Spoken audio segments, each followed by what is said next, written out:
खुलुमबाय लोगोफोर, गोजोन फुंबिलि बयनिसिमबो। नोंथांमोनखौ दियार ब्रह्म चेनेलाव आरो फिन खेबसेबाव बयखौबो बरायनाय बावहरग्रोनाय जाबाय। आं दिनै नोंथांमोननि सिगाङाव आरोबाव माखासे सानसेनि खौरां लानानै फैबावलायबाय। आसा खालामो नोंथांमोनहा खौरांखौ खोनासंनानै मोजां मोनगोन। दिनैनि गाहाय रादाबफोराव दङ। 20 आरो 21 डिसेम्बराव गाहाय मन्थ्रि नरेन्द्र मदिया आसामाव फैगोन। आसामा फरायसाफोरनि नुजायैखौ ट्रेक खालामनो थाखाय SMS एलार्ट सिस्टेम बेखेवदों। कच राजबंशी हानजाया क'क्राझार रेल होबथानायखौ बन्द खालामदों। यमुना एक्सप्रेस वेयाव खुवाजों नांजाबनाय जाहोनाव सा 13 सुबुंनि जिउ खहा, सा 25 जोखोम। जुबिन मार्डार केस: गासैबो दायनिगिरिफोरा भिडिअ' कनफारेन्सनि गेजेरजों नुजाथिदों। 22 डिसेम्बराव बेनि हियारिं। एबसुआ मिरु सोलोंथाइ मन्थ्रिजों लोगो हमहैयो। बर' रावनि सायाव गोसोखांलाइ गथायबाय। आसाम सोरखारा MPLADS नि बेले-बेजेनि थाखाय ACS अफिसार सुकन्या बराखौ होखारदों। एम्स गुवाहाटीआ सा-सानजा ओनसोलनि गिबिसिन गनायजानाय ATLS जगायग्रा मिरु जाबाय। दानिया फैदो आबुं रादाबाव। गिबि खौराङावनो दङ। 20 आरो 21 डिसेम्बराव गाहाय मन्थ्रि नरेन्द्र मदिया आसामाव फैगोन। 20 डिसेम्बराव बिथाङा गुवाहाटी बिरखं गाथोनाव गोदान औवा अर्किड टार्मिनेल 2 बेखेवगोन, जाय ओनसोलारि हारिमुआरि आयदाफोरजों थुलुंगा जानाय मोनसे गोदान टार्मिनेल, जाय फोनांजाबनायखौ बांहोनो आरो ओनसोलनि जौगानायखौ बांहोनो थाखाय थुलुंगा होगोन। 21 डिसेम्बर खालि श्री मदिया नामरुबाव मोनसे गिदिर गोदान अमरिया इउरिया हासार कमप्लेक्सनि थाखाय अन्थाइ खाम्फा गायसनगोन, जायनि थांखिया आसाम आरो सा-सानजा ओनसोलाव हासार जगायनायखौ गोख्रों खालामनाय। बिथाङा गुवाहाटीआव थानाय हादोरसा BJP मावख' आरो शहीद स्मारक क्षेत्रआव थांनानै आसाम सोमावसारनायनि मुंख्लंफोरखौ मान बावगोन होनना मिथिनो मोननाय जादों। नैथि खौराङाव दङ। आसामा फरायसाफोरनि नुजायैखौ ट्रेक खालामनो थाखाय SMS एलार्ट सिस्टेम बेखेवदों। आसाम सरकारा हादोरसानि गासै फरायसालिफोराव फरायसाफोरनि नुजाथिनायखौ खमायनो थाखाय मोनसे गोदान गावनो गाव SMS एलार्ट सिस्टेम जागायदों। बे खान्थिखौ समबारखालि सोलोंथाइ मन्थ्रि रनज पेगुआ बेखेवनानै होयो। बे खान्थिनि सिङाव जुदि सोरबा फरायसाया गनायथि गैयालासे सानबासिम नुजाथियाब्ला बिमा-बिफा आरो थाखो फोरोंगिरि सानैनोबो गावनो गाव SMS नि एलार्ट हरनाय जागोन। फरायसाया फरायसालियाव फैफिननायसिम सानबानि गेजेराव एलार्टआ सोलिबाय थागोन। बे खान्थिया शिक्षा सेतु एपजों फोनांजाबनाय जादों आरो बेनि थांखिया नखरफोर आरो फोरोंगिरिफोरखौ थाब मिथिहोनानै नुजाथिनायखौ बांहोनाय आरो फरायसालि नागारनायखौ होबथानाय। साबसिन फोनांजाब राहानि थाखाय जायगायारि रावफोराव खौरां हरनाय जागोन। थामथि खौराङाव दङ। कच राजबंशी हानजाया क'क्राझार रेल होबथानायखौ बन्द खालामदों। मैया मिरु सरकारा 7 साननि गेजेराव सावरायनायखौ जागायगोन होनना खोथा होनायनि उनाव गाहाय कच राजबंशी आफादफोरा क'क्राझाराव मोनसे थांखि लानाय रेल होबथानायखौ दान्दिसेनि थाखाय दोनथ'दों। गुबुन मोनसे कमतापुर हादोरसा कच राजबंशी हारिनि थाखाय अनुसूचित जनजातिनि थामान कमतापुरी रावखौ संबिजिरारि गनायथि आरो बिग्रायारि हानजाफोरजों गोजोन गोरोबथा बायदि गोबां गाहाय दाबिफोरखौ लानानै सोमावसारनायखौ खुंनाय जादों। नखर बिफाननि मावख'गिरिफोरा फोरमायनाय बादिब्ला सोमावसारनायनि दायनिगिरिफोरजों थाबैनो नेमखान्थि बादियै सावरायनाया जागायगोन। नाथाय हानजाफोरा हुमखि होदों दि जुदि सोरखारा गावनि समायखिराखौ फालियाब्ला सोमावसारनाया गोख्रों महराव जागायफिननो हागौ। ब्रैथि खौराङाव दङ।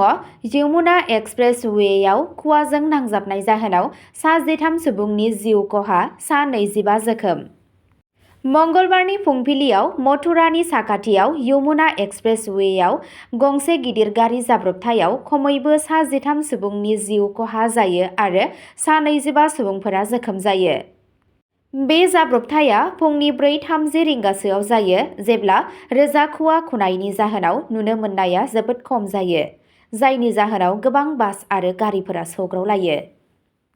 गोबां गारिफोराव अर खामदों आरो माखासे सुबुंफोरा खामनायनि जाहोनाव जिउ गोमादों।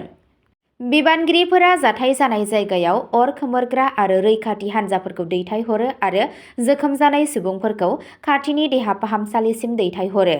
मावख'गिरिफोरा खामग्लिनाय गोथै सहफोरखौ सिनायथिनो थाखाय DNA आनजाद खालामगासिनो दं। उत्तर प्रदेश सरकारा थैनाय सुबुंफोरनि नखरनो 2 लाख रां आरो जोखोम जानाय सुबुंफोरनो 50,000 रां अनसुंथाइ होनो फोसावदों। बाथि खौराङाव दङ जुबिन मार्डार केस। गासैबो दायनिगिरिफोरा भिडिअ कनफारेन्सनि गेजेरजों नुजाथिदों। 22 दिसेम्बराव बेनि हियारिं। जुबिन गार्गखौ बुथारनाय केसआव गासै सा-7 दायनिगिरिफोरखौ मंगलबारखालि भिडिअ कनफारेन्सिंनि गेजेरजों कामरुप मेट्र'पलिटाननि गाहाय जुडिसियेल मेजिस्ट्रेट (CJM) सिगाङाव लाबोनाय जायो।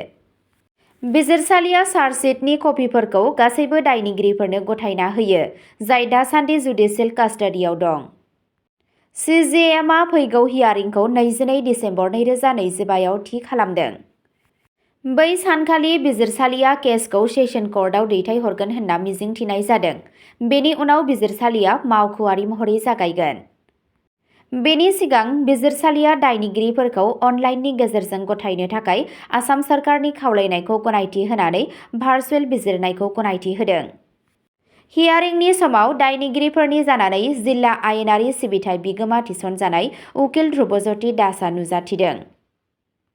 6थि खौराङाव दङ एबसुआ मिरु सोलोंथाइ मन्थ्रिजों लोगो हमहैयो। बर' रावनि सायाव गोसोखांलाइ गथायबाय। एबसु थान्दै हान्जाया बर' सोलोंथाइनि दाबिफोरखौ लानानै मिरु सोलोंथाइ मन्थ्रिखौ लोगो हमो। दुलाराय बर' फरायसा आफाद एबसुनि आफादगिरि दिपेन बर'नि दैदेननायाव थांनाय मंगलबारखालि गोदान दिल्लीयाव मिरु सोलोंथाइ मन्थ्रि धर्मेन्द्र प्रधानजों लोगो हमनानै आसामाव बर' राव सोलोंथाइ आरो इनफ्रास्ट्राकचारनि सायाव गोनां दाबिफोरखौ दैखांनो थाखाय लोगो हमहैयो। एबसुआ मोनबा बिन्दो गोनां गोसोखांलाइ गथायनानै ओनसोलनि गासै मिरु फरायसालिफोराव 10 थाखोसिम बर'खौ गोदान भारतनि राव एमाइल महरै सोसननो आरो बर' गोरोबथानि सिङाव खोथा होनाय बादियै L1 थाखोआव CTET आनजादाव सोसननो थाखाय खावलायहरो। थान्दै हान्जाया बड'लेण्ड टेरिटरियेल रिजन (BTR) आव सम बादियै सोलोंथायारि फसंथान गायसननोबो खावलायो। उनाव एबसुनि दैदेनगिरिफोरा मिरु बिफाननि जइन्ट सेक्रेटारि सा सानजानि नीरज कुमार बनस'डखौ लोगो हमनानै थि सम बादियै मावफुंनायनि गोनांथिनि सायाव बोलो होयो। 7थि खौराङाव दङ आसाम सरकारा MPLADS नि बेले-बेजेनि थाखाय ACS अफिसार सुकन्या बराखौ होखारदों। बिफानारि नायबिजिरनायाव MPLADS रांनि सायाव गोब्राब बेले-बेजे आरो गाज्रि आखु दिन्थिनायनि सोराङाव ओंखारनायनि उनाव राम सरकारा ACS अफिसार सुकन्या बराखौ साख्रिनिफ्राय बोख्लायदों। नायबिजिरनायाव मिथिनो मोनो दि बराया कामरुप जिल्लानि MPLADS प्रजेक्टआव राङारि आयेन सिफायनाय आरो गावनि मावख'आरि मासिखौ गाज्रि आखु दिन्थिनायाव लोब्बा दंमोन। अजद होनायफोरनि गेजेराव धोनफोरखौ गाज्रि बाहायनाय, नंखाय फोरमान बिलाइफोर आरो नंखाय मावथांखि फोजोबनायनि फोरमान बिलाइफोर दं। बिथांनि हेंथायै 12 दाय लाबोनाय जादों आरो नायबिजिरनायाव गोबांखौ रोखा खालामनाय जादों। आब्रुथि बिगोमाया थि खालामदों दि बिथांनि मावनायफोरा गोब्राब राङारि आरो खुंथायारि सिफायनाय। आसाम पाब्लिक सार्भिस कमिसननि नायबिजिरनायनि उनाव आसामनि गभर्नरआ सिबिथाइ नेमनि सिङाव बिथांखौ थाबैनो होखारनो बिथोन होयो। 8थि खौराङाव दङ एम्स गुवाहाटीआ सा-सानजा ओनसोलनि गिबिसिन गनायजानाय ATLS जगायग्रा मिरु जाबाय। एम्स गुवाहाटीआ सा-सानजा भारतनि गिबिसिन advance trauma life support ATLS जगायग्रा मिरु जानानै मोनसे मख'जाथाव माइल खुन्थियासिम सौहैबाय। बेनि मावफुं बिथोनगिरि प्रफेसार कर्नल अशक पुराणिकनि दैदेननायाव बे फसंथाना बावैसो सिगां 2025 मायथाइनि 12 निफ्राय 14 दिसेम्बरसिम गावनि गिबि ATLS जगायग्रा फरायफारिखौ खुंदों, जेराव हादोरनि गुबुन गुबुन हादोरनि रोंग'साफोरा बाहागो लादों, जेराव प्रफेसार ड MC मिश्रायाबो बाहागो लादों।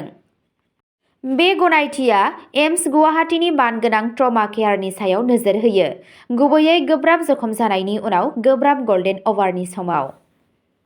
मोनफ्रोम फोरोंथाय फरायफारियाव आखाइजों लानाय सत्रफोर आरो बुंफुरलुआरि फोरोंथाय दं, जायनि थांखिया जाब्रबथाय फिन्नायखौ गोख्रों खालामनाय, बेरामिनि फिथायफोरखौ फोसाबनाय आरो ओनसोलाव दुखु मोननायजों सोमोन्दो गोनां थैनायफोरखौ खमायनाय। अब्ला दिनैनि खौराङा एसेनोसै।